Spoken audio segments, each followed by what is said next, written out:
সকল প্রশংসার মালিককে, সকল ক্ষমতার উৎসকে, কেউ যেটা পারে না পারে কে?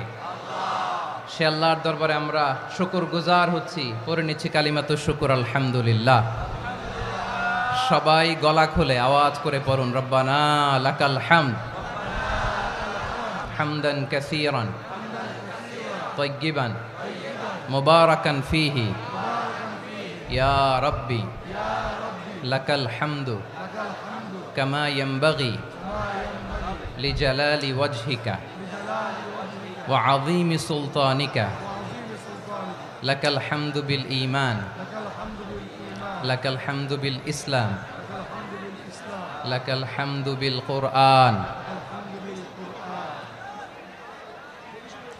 মরহুম মাওলানা শহীদুল্লাহ স্মৃতি সংসদ ও পেকুয়া সমাজ উন্নয়ন পরিষদের যৌথ উদ্যোগে আয়োজিত আজকের এই অষ্টম তাফসিরুল কোরআন মাহফিলের সম্মানিত সভাপতি, প্রধান অতিথি, বিশেষ অতিথি, মঞ্চে উপবিষ্ট মেহমানবৃন্দ এবং দেশ বরেণ্য প্রথিতযশা ওলামায়ে কেরাম যারা সকাল 10টা থেকে আজকের এই বিশাল তাফসিরুল কোরআনের ময়দানে আলোচনা করেছেন, আমি সবার প্রতি কৃতজ্ঞতা, অভিনন্দন, মোবারকবাদ জানিয়ে শুরু করছি।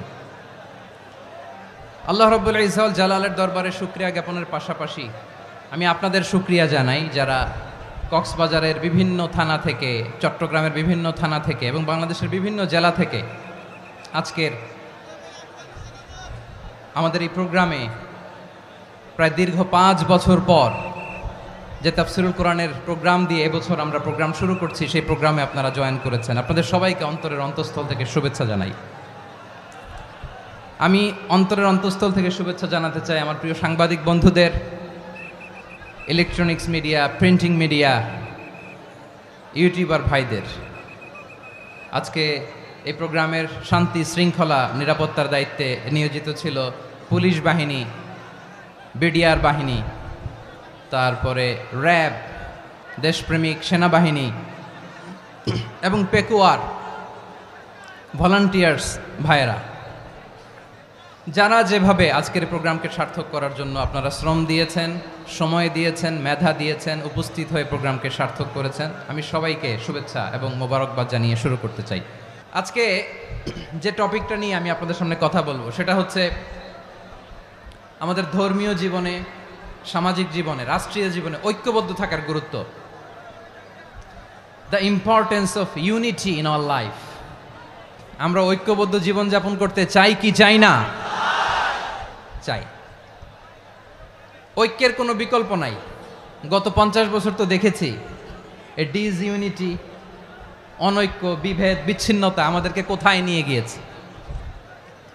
এই যে দেখেন, কিছুদিন আগে আমাদের বর্তমান নেতা ডক্টর ইউনূস, উনি সব রাজনৈতিক নেতৃবৃন্দদেরকে ডেকেছেন একটা ইস্যুকে কেন্দ্র করে। তার মানে গোটা বাংলাদেশ এক হয়ে গিয়েছে। আমরা সবাই উদ্বেলিত হয়েছে, উচ্ছ্বসিত হয়েছে, ঠিক কিনা বলেন? রাজনৈতিক নেতাদেরকে ডেকেছেন উনি, আমরা এক হয়েছি। এরপরে ধর্মীয় অঙ্গনের যে লিডাররা, বিভিন্ন ধর্মের, শুধু মুসলিম না, সবাইকে ডেকেছেন, আমরা ঐক্যবদ্ধ হয়েছি। এটাকে বলে ন্যাশনাল ইউনিটি, জাতীয় ঐক্য। যে কোনো ধরনের কনস্পাইরেসি, ষড়যন্ত্র, আধিপত্যবাদ মোকাবেলায় জাতীয় ঐক্যের চেয়ে মোক্ষম হাতিয়ার আর নাই। আমাদের একটা প্রতিবেশী দেশ আছে, আমরা আমাদের দেশ নিয়ে যত ভাবি তারা তার চেয়ে বেশি ভাবে। কথা বুঝতেছেন না? আরো ভেঙে বলতে হবে। হ্যাঁ, আমরা আমাদের দেশ নিয়ে যত উদ্বিগ্ন, এদের আরো টেনশন বেশি। বলেন, আমাদের দেশে শান্তি আছে না নাই? আমরা হিন্দু মুসলিমে কখনো দাঙ্গা লাগে? আসতে বলেন, কেন লাগে? ওদের পূজা পার্বণে আমাদের মাদ্রাসার ছেলেরা যে পাহারা দেয়, চিল্লায় বলেন ঠিক কিনা? আমাদের তাফসির মাহফিলের সময় ওরা ডিস্টার্ব করেন, ঢোল বাজায় না। ওদের পূজা পার্বণের সময় আমাদের তাফসির মাহফিলের ডেট হলে আমরা চেঞ্জ করে দেই। সুবহানাল্লাহ! কি সাম্প্রদায়িক সম্প্রীতির রোল মডেল। আর ওই বাংলাদেশের ব্যাপারে তারা অনেক ডিসইনফরমেশন ছড়াচ্ছিল। ভারতের অনেকগুলো গণমাধ্যম, আমি জেনারেলাইজ করব না, আমাদের প্রতিবেশী দেশের সব গণমাধ্যমকে আমি দোষ দিতে চাই না, অনেকগুলো গণমাধ্যম তারা ডিসইনফরমেশন শেয়ার করেছে। ডিস ইনফরমেশন আর মিস ইনফরমেশনের পার্থক্য আছে। মিস ইনফরমেশন না জেনে ভুল বুঝে একটা মিথ্যা বা ভুল তথ্য ছড়িয়ে দেয়া, এটার ক্ষমা আছে, এটার কি আছে। আর ডিস ইনফরমেশন মানে ইচ্ছা করে, প্ল্যান করে, ম্যাপ করে, ছক এঁকে মিথ্যা, গুজব, রটনা সোশ্যাল মিডিয়ায় ছড়ানো, এটার ক্ষমা আছে। আওয়াজ করে বলেন ক্ষমা আছে। ভারতের কিছু গণমাধ্যম তাই করেছে, আমরা ব্যথিত হয়েছি, আমাদের হৃদয়ে রক্তক্ষরণ হয়েছে। আমাদের প্রতিবেশী দেশকে বলতে চাই, আমাদের দেশ নিয়ে আপনাদের ভাবার দরকার নাই, নিজের চরকায় তেল দেন, নিজের দেশ নিয়ে ভাবেন। গত মাসের ভয়েস অফ আমেরিকার রিপোর্ট, বাংলাদেশে সংখ্যালঘু জনগোষ্ঠী আগের চেয়ে বেশি নিরাপত্তা পাচ্ছে। Report voice of America, Muslim report নাকি, মুসলিম জরিপ ভয়েস অফ আমেরিকা। কথা বুঝে নাই বোধহয়। ভয়েস অফ আমেরিকা কি আমাদের রিপোর্ট না, ভয়েস অফ আমেরিকার জরিপ, বাংলাদেশের সংখ্যালঘু জনগোষ্ঠী আগের চেয়ে ভালো নিরাপত্তা পাচ্ছে। শুধু এখানেই শেষ না, মাইক্রোসফটের একটা জরিপ শোনায় আপনাদেরকে। তারা সারা পৃথিবীতে গুজব, ভুয়া আর মিথ্যা নিউজ ছড়ানোতে কোন দেশ সেরা একটা রিপোর্ট করেছে, এর মধ্যে 1 নম্বরে এসেছে ভারতের নাম। মাইক্রোসফট তো মুসলমানরা চালায় না, কথা বোঝে নাই বোধহয়। প্রতিবেশী দেশকে বলবো, আপনারা নিজের চরকায় তেল দেন, আপনারাও শান্তিতে থাকেন, আমাদেরকেও শান্তিতে থাকতে দেন। সব চেঞ্জ করা যায়, প্রতিবেশী চেঞ্জ করা যায় না। আমাদের ল্যান্ড তাদের ল্যান্ড পাশাপাশি, আমরা চাই তারাও সুখে থাক, আমরাও সুখে থাকি, ঠিক কিনা? কিন্তু প্রতিবেশী হলে বন্ধুত্বপূর্ণ আচরণ করতে হয়। প্রতিবেশী যদি বন্ধু না হয়ে প্রভু হতে চায়, এরকম দানব প্রতিবেশী কেউ চায় না। ভারত যদি বন্ধুত্ব উপহার দেয়, আমরাও বন্ধুত্ব দিব, কি বলেন?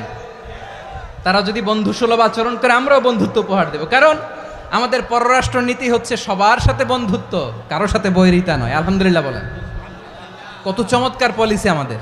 আমরা নির্বিবাদী, আমরা বাংলাদেশিরা শান্তিকামী, we are proud of that. এজন্য আমরা গর্ববোধ করি। আমাদের পররাষ্ট্র নীতি সবার সাথে বন্ধুত্ব, কারোর সাথে শত্রুতা নয়। তাই প্রতিবেশী দেশকে বলবো, আমার ভাইয়েরা, আপনারাও আমাদের ভাই, বন্ধুত্ব দিলে বন্ধুত্ব পাবেন। বন্ধুত্ব ইজ ওয়েলকাম, দাদাগিরি নয়। বন্ধুত্ব ওয়েলকাম, দাদাগিরি নয়, লাউড অ্যান্ড ক্লিয়ার। ভারত যদি বন্ধুত্ব দেখায়, বন্ধুত্ব পাবে।